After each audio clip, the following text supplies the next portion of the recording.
Welcome everybody to the Natural Time Travel presentation by Wanique Kimi Tahuti Shabazz. A lot of you may know him from WRFG Radio in Atlanta. He has a 6-hour program on Sunday evenings, Monday mornings. We call it Smonday, called Map Time Jazz. And the acronym Map Time is Metaphysical Answers, Personal and Political Truths Inside Musical Edutainment.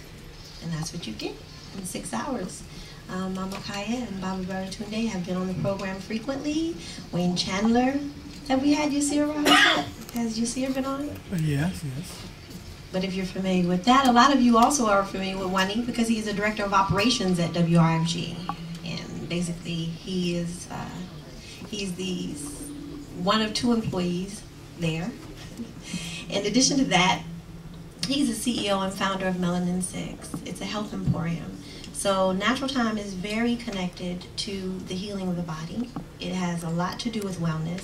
So it is very much at home in this Veggie Wellness cruise. And if you're familiar with Natural Time, and if you're not, you're going to get an introduction.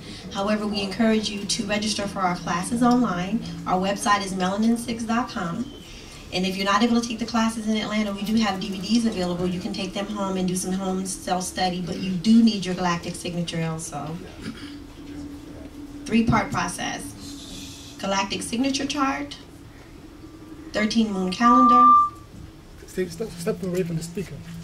And classes, if you can take the classes, or the DVD. And you can see me after if you want to get your galactic signature. If you want to get the DVD, I'll be available. Shabazz is the Galactic World Bridger. That is his galactic signature. And he is a world bridger. He bridges worlds. He's bridging the world of the ancient to the modern. The 13 moon 28-day calendar is a product of our ancestors in this continent. It is the writing on the walls of the pyramids in this continent. That's what the 13 moon calendar and the prophecy of 2012 is about, and that's where it was founded by Jose Arguelles. We will be featuring the Dream Spell calendar. There are several calendars that the Mayans used and our ancestors used. If you're familiar with the Mayan and the Olmec, this is just one version, and this is the version that we'll be covering today. The 13 moon 28-day Dream Spell calendar. But we're going to be getting started shortly, if everybody can get settled down and seated, because we have a lot of ground to cover. And you will not get everything in this 1.5 to 2 hour sitting. You will not get the full understanding of the 13 moon calendar. It is a life-changing initiation process. It's a lifetime. It's a mystery school in and of itself. And we encourage you to continue the studies and stay connected to us and stay connected with each other as we go through this shift together, because we were all called here together for a reason. And so we want to stay connected to support one another through the shift. So this is not the type of presentation that you listen to and go home and we don't hear from you anymore. We all really need to stay connected. We are companions of destiny. And so this is just the beginning of the journey of time travel through natural time. And without further ado, I would like to introduce Baba Wanique Kimi Tahuti Shabazz.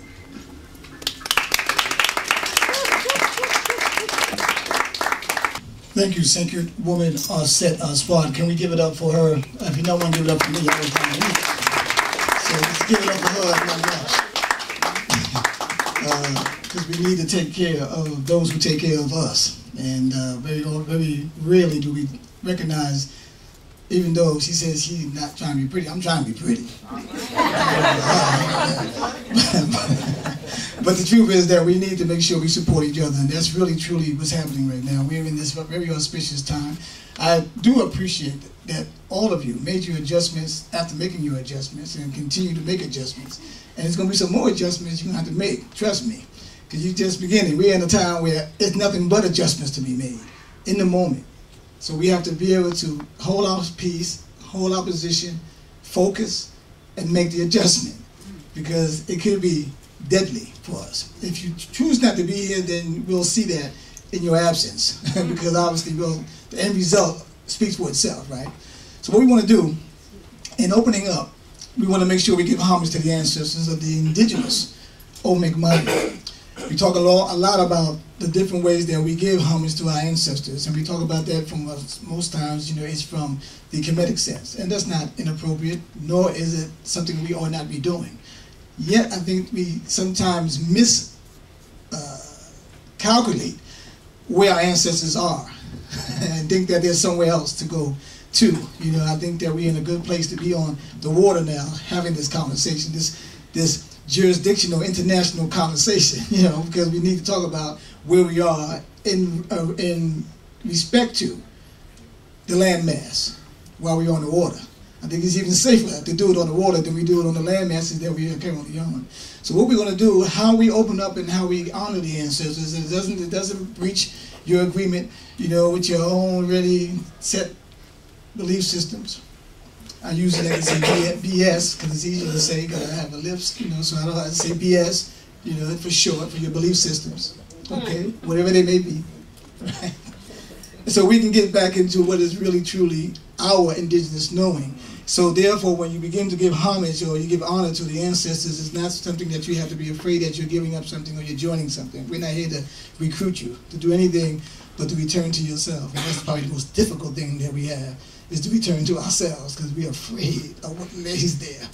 All right? So we're going to open up and give homage to the ancestors. So we'll turn around, and I'm going to do the direction. Y'all can just follow along. I want you to read along, so you can vibrationally be in tune with what I'm doing, and we can all get the credit for paying homage to the ancestors, the Omeg Mayan ancestors. Y'all all agree? Yeah. All right, here we go. From the east, house of light, may wisdom dawn on us, so we may see all things in clarity. From the north, house of night, may wisdom ripen in us, so we may know all from within. From the west, house of transformation, may wisdom be transformed into right action, so we may do what must be done.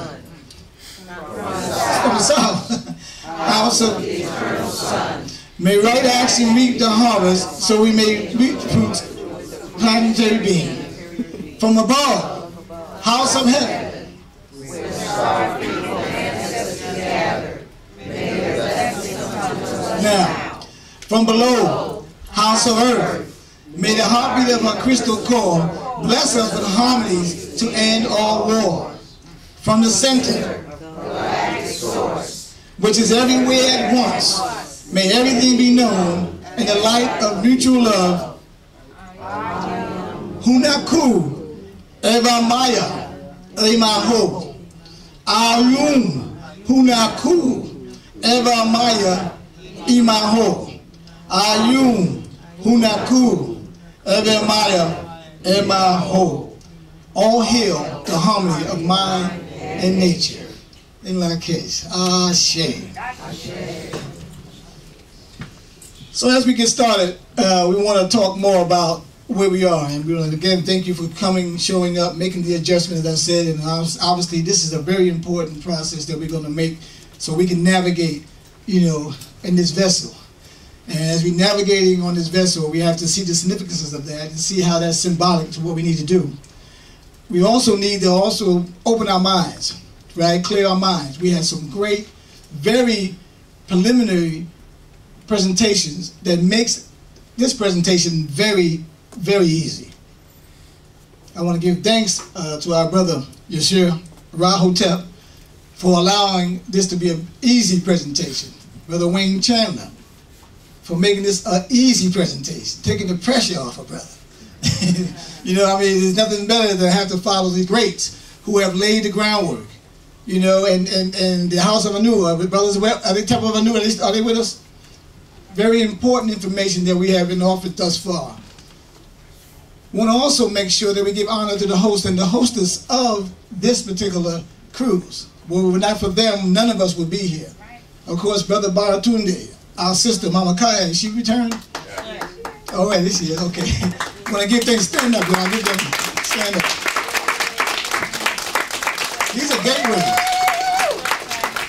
These are gateways, and you're going to learn more about them because we're going to tell you who they are as they have been doing the work so long. And I met Mama Kaya and I go way back. I think it's some lifetimes, you know, and of course the experience of having her doing what she is doing is not a surprise, but it's a great, graceful thing, because we're in grace when we have sisters like her, mamas like her, alongside with papas like Brother Baratunde, doing the work that we're doing and getting us to make sure that we're motivated to have this type of discussion. So again, I want to give them some warm vibrations and appreciation through your round of applause. I gotta do better than that. You know what the Temple Ganu say? That's right. That's right. Get the energy back. Y'all have to act like y'all learned something now. I'm not going to change it because I'm doing it. Make sure you rub your hands together. Keep the energy strong. I got you. All right, this is what they call the Lunar Challenge. I just want to put it in your brain right now. You know, wherever brain you're using, because if it's the left or the right, just put it there and see if it go there. But usually it's going to have to be in the database, so it's going to be the left side in this case, right? The Lunar Challenge, day 27, the day of the yellow galactic star, right?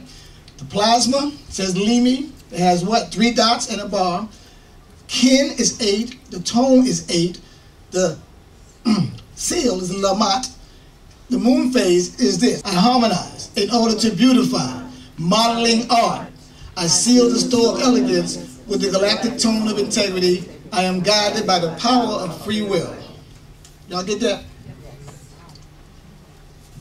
So again, as we look at, you know, the science of what we're going to share with you today, it's a lot of information. I got a lot of slides I want to get through so you can get the visuals. I'm going to attempt to see whether now, I know you can hear me, right? Yeah. So you'll get the audio part of it, right? And also now I want you have to feel me too. So we're going to have to move through the feelings that we thought we had and the things that we thought were creating for us challenges and that we thought that something was awry. That's an illusion. All right? It was about being able to see where your peace was up until this day where you say you was having a wonderful trip, right?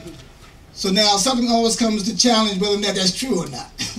Whether or not you really got the power, you know, of our brother giving us, you know, the yoga, the Kemetic yoga, telling us how to hold our peace and get our peace and hold our stature. Brother Wayne showing us, okay, Qigong, you know exactly what that means, getting past some of your issues in your tissues. That's deep. Run deep. And a lot of us have those issues in our tissues. And as we talk about some of the things that I'm going to go through, I want to also have you look at this with an open mind to the degree that you don't find yourself making any judgments, come to any conclusions. Just open your mind. And then we'll flow through it and you'll see how things are triggered for you. Because that's what we do. That's what Dr. Shea does. She's triggering remembrances. You know, when it comes to you. If we don't activate more brain tissue, we might well go ahead and just die. Because if we ain't got more brain tissue, it's over for most of us. Because to be stuck in those neurons, those neural nets, those neighborhoods that have nothing to do with a little box, that you're never going to be able to evolve in the new shift of the paradigm that's happening with you or without you. Now, I'm not here to be doom and gloom. I'm not here to alarm you. I'm just here to give you the straight up facts. You can feel it in your day-to-day operations now. That everything that's going on is asking you for you to shift your paradigm. Change your way of what? Thinking. Because your thinking is going to be the manifestation of your reality, and that's not just metaphysical mumbo-jumbo. That is so real. So if we don't understand the power of the breath, the power of the inhale and the exhale, the inspiration, the expiration, then we're going to find ourselves either stuck in one or the other. And mostly it'll be the expiration. You will expire. Your time will be up. Well, who taught you how to tell time? And what do you tell time when you do? You don't. It tells you. And you are alarmed by it. Just to go to a place you don't want to go, you got to be alarmed just to get there, don't you? Right? Startled, even. Right? So here we go. Some things that make you go, right. Who discovered Sirius, the dog star? Who? Look on the left-hand side. But look on the left-hand side. Yeah, that's right. You know, but you know I was in the movies. You know that Sirius Black? Y'all didn't know that? He's in Harry Potter. Sirius Black. See, y'all don't pay attention. He shapes into a dog. The doggone it. Doggone. Right? Right? It's there. I gotta keep moving because. Check it out. Who are the original time travelers? Who first circumnavigated this galaxy? We talk about the Dogon. The Dogon was responsible for knowing that, in fact, there was no what we call a spook or mystery in the sky that was called God. So much so, in the English term, in the English language, says Dogon. And if you transverse that, turn it around, what do they say? No God. No God. Because they knew that there was no God in the sense that they've been teaching you there's a God. They knew the God was right here because they was out there, because they've been out there. They searched every square inch of the galaxy and couldn't find that mystery God you talk about right now. Because they're out there. They were before the Hubble telescope. Right? Or Hubble, they call it, right? Excuse me, sir. You know, so this is what we're talking about, going back to recognizing, and in fact, you know, one of my teachers, and one of my, you know, the great scholar, you know, Nana Bafor, you know who that is? Professor Asa Healy. He was installed by the Dogon O'Malley as a high priest. And he taught that their name was called Dogana. They identified themselves as Dogana, not the Dogon tribe, but the Dogana. But they actually held the ancient, if you will, sacredness of what was going on in the galaxy, because they discovered this, the dog star A, B, C, D, E, F, G, H, I, J, K, not just the whole alphabet. Because they were out there and they really seen how on July 26th in the Gregorian calendar, where the heliacal rising of the dog star Sirius is equal to what's going on. And this is where we'll learn more about why we start the 13 moon calendar on July 26th, because that's the heliacal rising when the sun is at its peak, right? Right? I mean, you with me? All right, so here it is. Our post to who? To you. All lost time travelers wanting to be found. The address is what? Timeship, what? Earth 2013. That's where everybody here is having to be, get themselves ready, get on board, because we're about to go back to where we want to be. When we hit 2012, which is the end date of the cycle, right? That's 12. What? 12. Come on, y'all know this by now. No. What's the date? What's the end date for the Mayan long count? Huh? 12/21. Yes, 12/21/12. Right? And y'all were right, but y'all were saying it differently, you know, based on how you know the calendar. It's summertime. You know, yes, that is the end. That is the 13 Baktun. Right? Which will be 13.00.0.0.0. That's the end, the long count of another cycle of 5,125 years, or 144,000 Baktun.